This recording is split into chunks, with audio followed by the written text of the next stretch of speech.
Ano pinagkaiba ni Shampoo Apo at Beauty White Capsule? Hirap po mag-decide. Mga Mi, pag-usapan natin ang difference pati na rin yung pagkakapareha ni Shampoo Apo pati na rin ni Beauty White Capsule.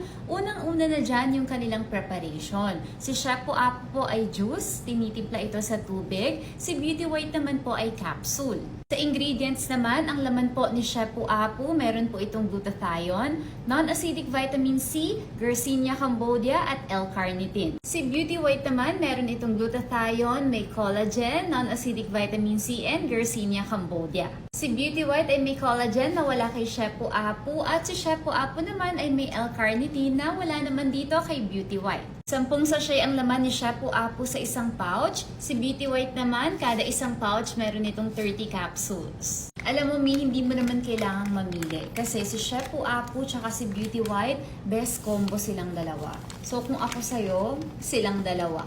Ang dalawang ito, mga Mi, pareha sila ng best time na i-take. 30 minutes bago po kumain or 1 to 2 hours after kumain. Wag na wag niyo pong iinumin na busog kayo.